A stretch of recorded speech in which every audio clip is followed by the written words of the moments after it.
Welcome to Success Unlimited Podcast. I'm your host, Tom Simmons. And with us today, we have a very special guest, Todd Halls. He is a coach, father, Christ follower. Todd, great to have you with us. If you wouldn't mind kicking off the show by telling us a little bit about who you are. Tom, well, first, thank you so much for the opportunity to be here. It's an honor. Thank you. The honor is mine. We're excited to hear what you have to say. Your everything I've read about you in our previous conversations has been absolutely amazing. And your story, I can't wait for our audience to hear your story. Cool. Well, thank you. So to real quick, who am I? I think was the question. Well, you hit the important ones. Christ follower, husband, dad, and then I also happen to be a business owner and entrepreneur, and have been self-employed or owned a business owner for 25 years. So for a while now, and currently spend my time as a leadership and business coach. When you say a leadership and business coach, if I'm an entrepreneur, I love business. Why would I need to speak with you? What when you say a business coach or a leadership coach, how do you coach? So how do I coach?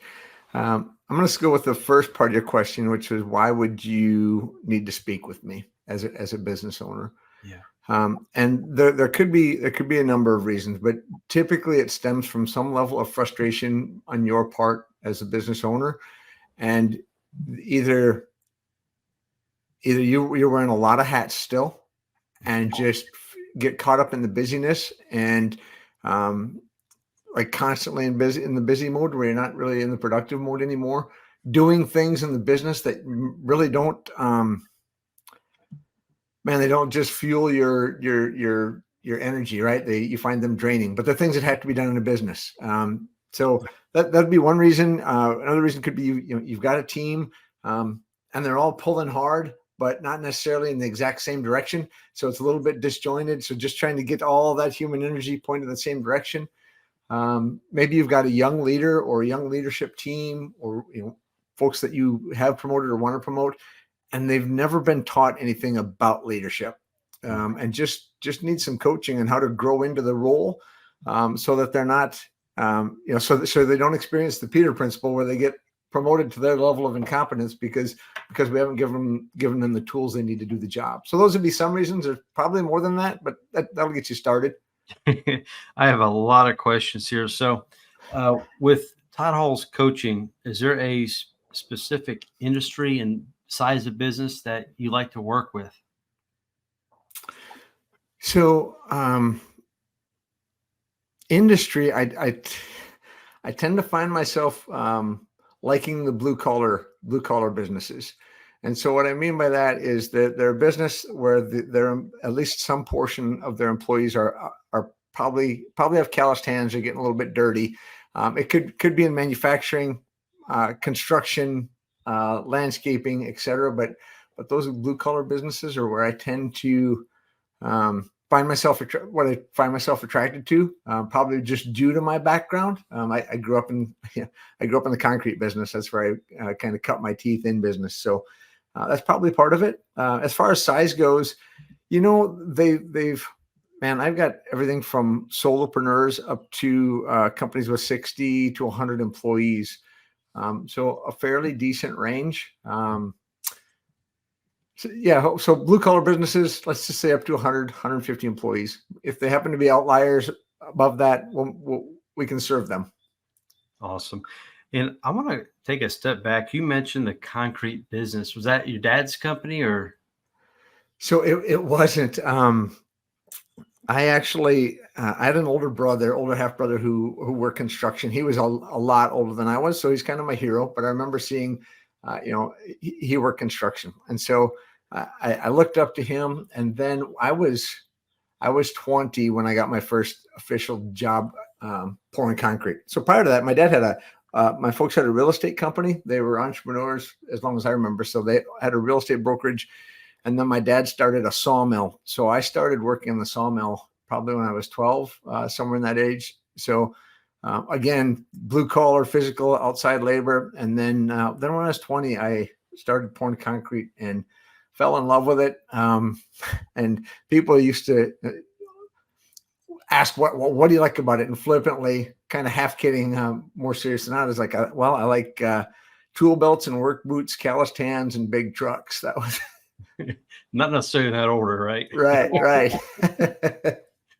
You mentioned sawmill. I was born in Arkansas, where a lot of my family is from, and on one side of the family were owned a lot of sawmills and lumber and yards, and so I can relate to a lot of the growing up around the sawmill and have some deep family history in that. So what gave you the inspiration on the coaching side? I mean, it's not like you woke up one day and said, I'm going to go coach businesses. What led to that? So it's probably related to the whole journey since I started in business in 1999. And as I think back, it's maybe even goes back to when I, growing up, ties into it as well. My dad got sick when I was pretty young. So he battled a heart disease, and just due to the way their business was set up, basically, a lot of the years it took him out of it. And so then, without systems in place to help that business continue to run, the weight of that fell on or was carried by my mother, who had amazing work ethic, was super, just a smart, hardworking, awesome lady, and still is. She's still selling real estate. She's 80 years old, and she's still in the game because she loves it. She loves helping people. But anyhow, to answer your question, we're in the concrete business, and we grew, we had some pretty good success. We grew to over 2 million annual within a few years, and got in on a contract with a general contractor that was had less integrity than we did, and so that was a pretty big stumbling block. So had to pick ourselves up and tighten our belts and get back up and do it again. And it got to the point where the business, I resented the business. I'd gone into business on some level for freedom, and ended up feeling like a prisoner, like trapped in the business. We had no system, so we ran on, it's somewhat chaotic, and our solution to everything was just work harder, which is good for a while, but eventually it takes its toll. And so in 2007, I got sick. I've got some nerve damage that happened spontaneously, so to speak. And it was was next to my wife and my son, one of the biggest blessings of my life, because it was my wake-up call. I'd been a smoker for 18 years. I probably, at 36, I was already not in good health. And then this happened, and that's part of the story, because of that, I had to try and figure out how to get my physicality back. And so I started trying to exercise on my own, stumbled across CrossFit in like 2009, and so started using that methodology of training. And who knows why, the unit combination, the challenge of it, what it required, I started to improve physically. And so I decided I wanted to open a CrossFit gym. And at the time, Tom, I wasn't walking real close with the Lord, and I wanted to open this gym for completely selfish reasons. I wanted a cool place to train with cool people. And so still was in concrete, but opened the CrossFit gym, and really quickly discovered I loved helping people live fuller, healthier lives. And it happened to be through fitness at that point. But what I noticed is people would come in and invest time in themselves. And I say it that way because it's not even that they necessarily were there long enough to see real physical improvements. But after just a couple of weeks of showing up regularly, their posture would start to change.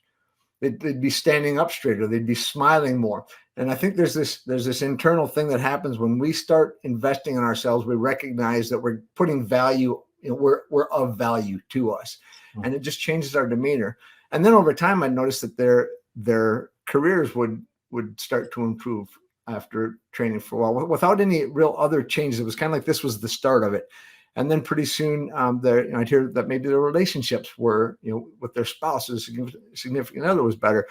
And so it's all intertwined. It's this ripple effect. And if we, whether it's our spiritual journey, our key relationships with family or spouse, our physical health, our career. Anytime we improve one of those, it creates this ripple effect and this domino effect. So discovered I love doing that. God reached out to me and in a dream and called me back, so to speak. And so as I started to step back into the faith, not that I'd ever turned away from it, I just wasn't real active. It's kind of like, you got a good friend in high school, and then you go off to college and you don't see each other for 15 years. But then when you see each other, it's like, hey, we're best friends again. Well, fortunately, Right. that relationship was available to me with my Savior. And so I joined a group called CBMC, Christian Businessmen's Connection, in 2013. In 2014, they offered, was the first I heard of it, leadership coaching for Christian businessmen. And so I took a leadership coaching course. It's an 8-week course, very interactive. And Tom, it was so eye-opening to switch just the way you're communicating. And instead of giving the answers, as I'd done for however many years as the owner of the concrete business, now it was all more about asking questions and listening to understand and creating space for other people. And it changed the way I was able to communicate with prospective members, with in the gym, and my members in the gym, and my family, and everything. All my relationships started to get better. And so I recognized the power in this coaching way of communicating. I ended up taking that course 2 more times and got value from it every time. And as I was doing that, I was growing the CrossFit gym. And like before, I was good at some aspects of it, but I still hadn't developed good skills as a business owner. So I found myself leaving the house at 4:30 in the morning. Sometimes, a lot of times it was 7 o'clock at night when I get home. And Nina and Orion, is 12 at the time, 11, 10. So, and they're like, hey, we'd like you home for dinner once in a while. So finally, I hired a coach. I hired a business coach, 2017, 18. And they started teaching without calling it. They just started teaching me the tools of an operational framework, and it happened to be the tools of EOS, right? Filling out your VTO and creating a scoreboard or scorecard and an accountability chart, and all these things. And even as a small, 1 full-time owner and 6 part-time coaches, it started to create structure in this business, and it freed me up to not be there all the time. And we created processes. And so I didn't have to be part of every onboarding anymore.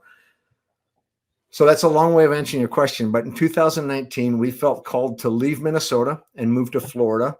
I decided immediately that I was just going to sell the gym. I felt that was best for the gym and the community. And I had enough, thanks to the operational framework, I actually had an asset I could sell. And so it wasn't a question of, hey, I'm selling the gym, what will I do now? It was simply, now I'm going to step into this role as a leadership coach that, as I look back, God's been calling me to this and prepping me for it for 20 years, first through my own struggles, then through CBMC and this leadership coaching that happened, 5 years before when I wasn't really intending to do this. And so that's how I got here, with the sense that also through CBMC, I learned the influence that we as business owners have is tremendous. I think I've heard it said that a business owner, the boss, has 7 times more influence than a person's pastor. So that's a huge responsibility for us as business owners. And so as a business coach, if I can come in and help a business develop the systems and the processes so that owner can get their head up out of the weeds, catch their breath, and really stay in their zone of genius, they're going to create positive impact. I believe that's really infinite in their families, their communities, and beyond. And so that's how I got here and why I do what I do. So I've been taking notes and I have so many questions to ask you, but I want to touch on something that you mentioned that I think you'll appreciate, and I don't think enough people take this into consideration with their life, is a legacy statement. And I had a question. I said, well, what is a legacy statement? I asked one of my mentors, I said, you're talking about a vision statement. No, a legacy statement. And it's not about you, it's about who you leave behind. So, what will be your legacy to those? How will you help on an ongoing basis those who remain on this earth after you're dead and gone?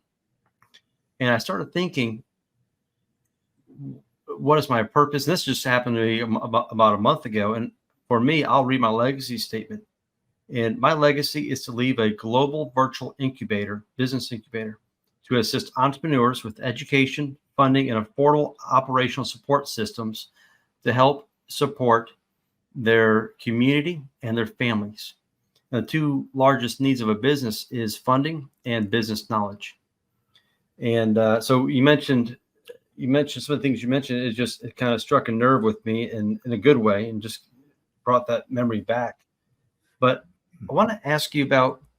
It seems like when you went through the leadership coach through CNBC in 2014, one of the fundamental things you said changed was your communication. How did your communication change?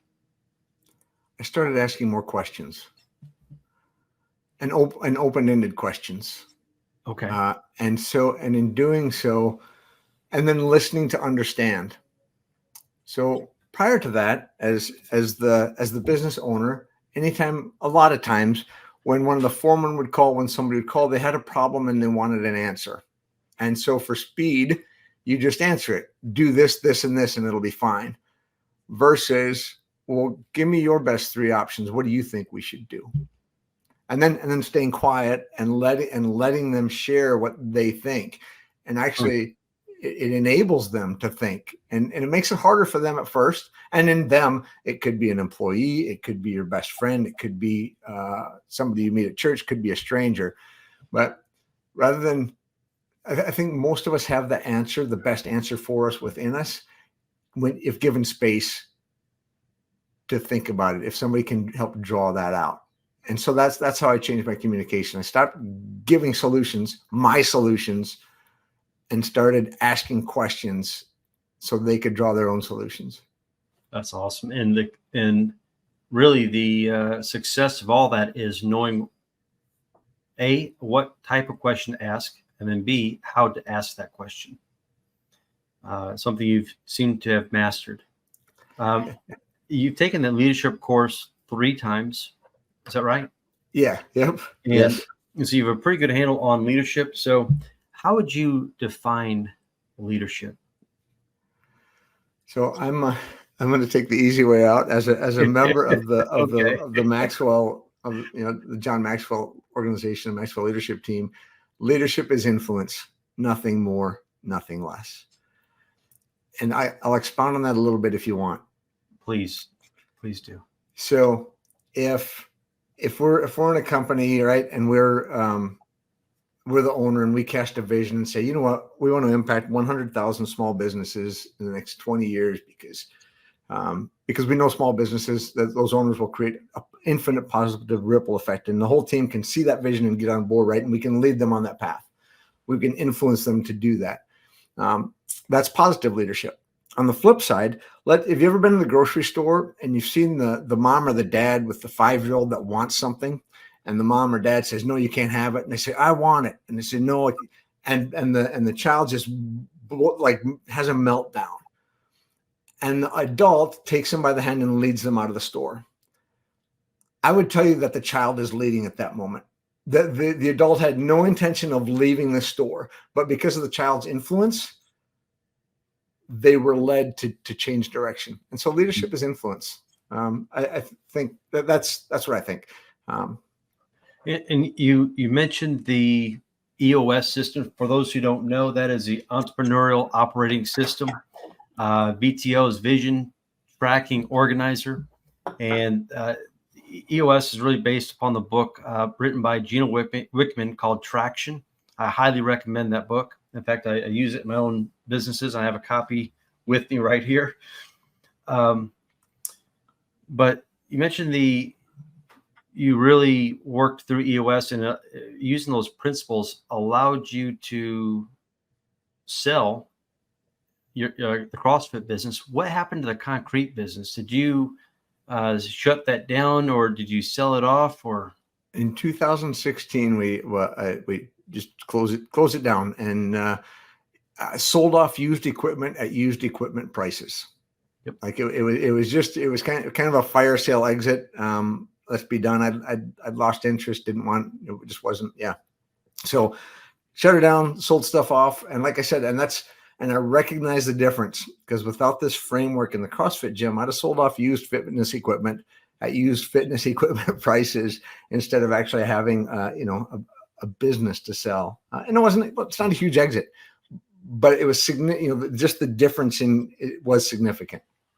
yeah, and I will say, I want to say this: the stat is 93% of businesses go unsold every year, and in the next 10 years, I know we're going to be going through a dramatic transition from baby boomers who have a net businesses have a combined net wealth of like $10 trillion or something like that. And Mm-hmm. most of those will go unsold because the kids don't want them. They have no way to transfer, no way to sell.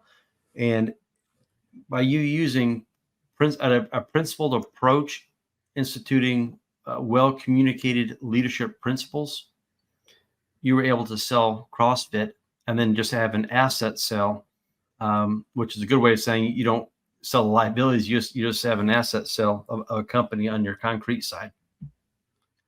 But you were going to say something there, and I kept going. I've lost it now. So So sorry. Back to the notes.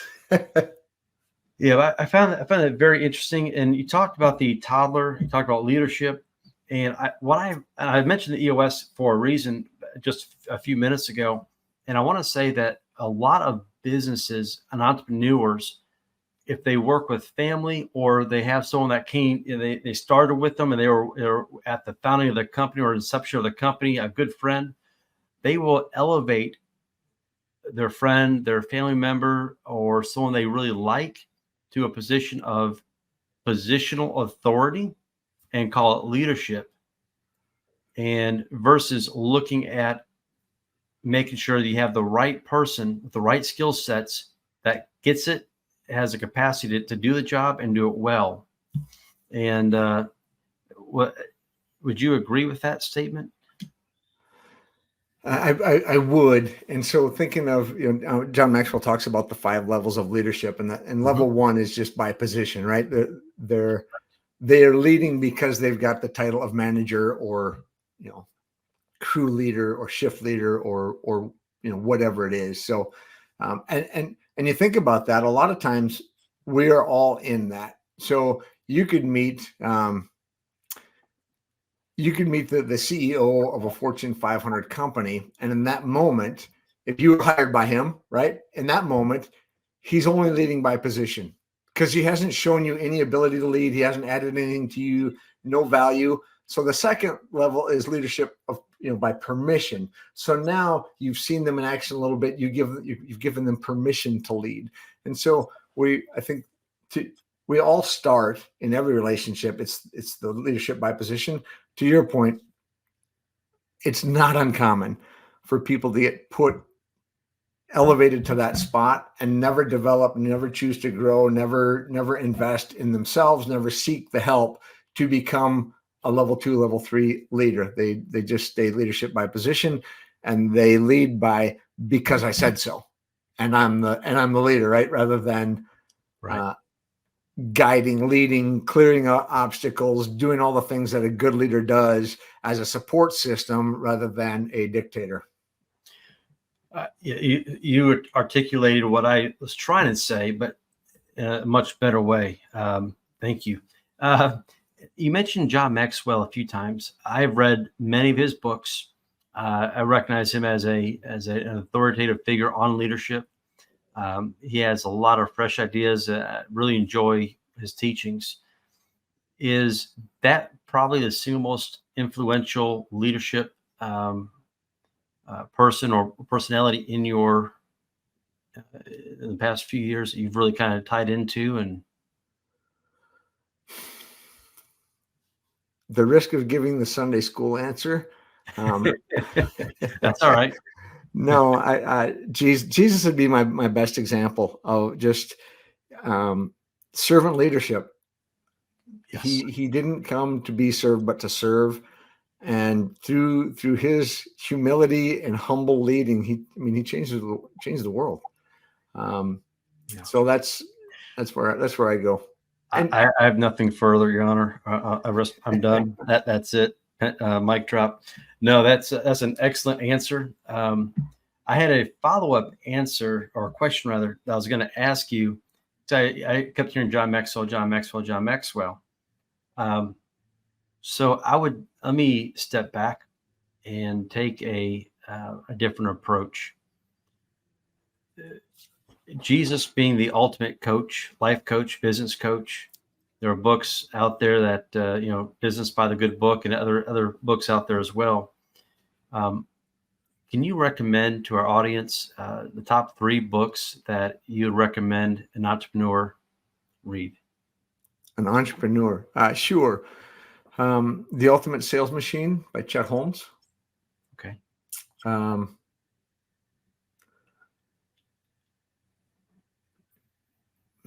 There's a new book out called Renegades by Benj Miller. He's the founder of System and Soul. And so I would recommend Renegades. And then also you have to include Traction in it, in that list of books for entrepreneurs. And if not Traction, I'd put the E-Myth, depending on where they're at in the journey. But either the E-Myth or Traction, just to and read them like 3 times, listen to them twice, get some of these things ingrained that you got many hats to wear, and it's not enough to be a really good technician. Whatever your field of, whatever your technical ability is, if you're starting a business, get one of these books, get all 3 of these books, tear into them, read them, and just live out those principles. That's awesome. So the Renegade, and I have not heard of. I'll have to check that out. I appreciate that. And what about leadership books? Who are do you have a top 1 or 2 books for leadership that you recommend? So, of course, I'm going to mention Maxwell, right? And the 21 Irrefutable Laws of Leadership is great. The 15 Invaluable Laws of Growth. It's really about personal growth. Mm-hmm. And this is another Maxwell saying, and as I've reflected on my journey, it's so true. The hardest person to lead is the guy or gal in the mirror, right? And so that the 15 Invaluable Laws of Growth has been a great one. Tim Spiker is an author, and he's got a book called The Only Leaders Worth Following. And again, coming back to the System and Soul framework, it's one of the tools we have for team development. And it's just a phenomenal book. Talks about, they did a study of over 20,000 CEOs. And of these 20,000 CEOs, 10 attributes kept rising to the top of what really makes an effective leader. And of the 10, 2 rose to the top as determining about 77% of a leader's effectiveness. So, back to that 80-20 rule, right? 2 of the 10 attributes contribute to almost 80% of the leader's effectiveness. And so there's just so much gold in that book. And with that as the basis, then to go into, Maxwell's books on more the tactical side of it, and what, how to step in and develop yourself as a leader would be a good combination. Yeah. Just in the short 29 minutes we've been recording, you have dropped gold nuggets everywhere. You're a wealth of knowledge and wisdom, life, leadership, business. It has been truly an amazing interview and conversation. I always ask the same question at the very end of every interview. And that is, if you could take one person, either from the past or in the present, to dinner, who would that be, and why would you take that person to dinner?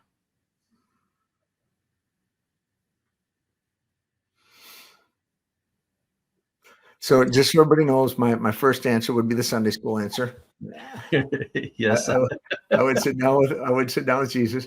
After that, I would probably, and I haven't read the book yet, but I think it'd be Abraham Lincoln. Because as I understand it, after he was elected, when he went to put together his cabinet, he called his opponents and invited them to sit on the cabinet. I may not have this exactly right. There's a book about it, but essentially he surrounded himself with people that would think differently than he did and could challenge him. And so, which leads, I think it's so important well, I don't need to go into that. It would be Abraham Lincoln, partly because of just his leadership philosophy, the fact that he just surrounded himself with opponents and people that thought differently, but also the time he was in, and the just extreme amount of change that was going on within the country. It just to know and just to learn to get into his mind for a bit would be amazing. That's awesome. And as we wrap up, if a member of our audience wanted to get in touch with you, how would they do that? So they can email me, Todd, Todd, at coachtoddhalls.com. They can go to the website, www.coachtoddhalls.com. I'm on LinkedIn. You can find me there, LinkedIn / Todd Halls. Facebook, I think it's TD Halls. So all those places.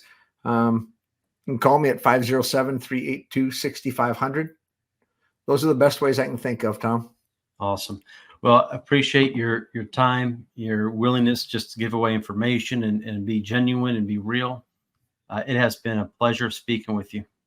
The pleasure has been mine. Thank you so much for the opportunity. I really appreciate it. Thank you.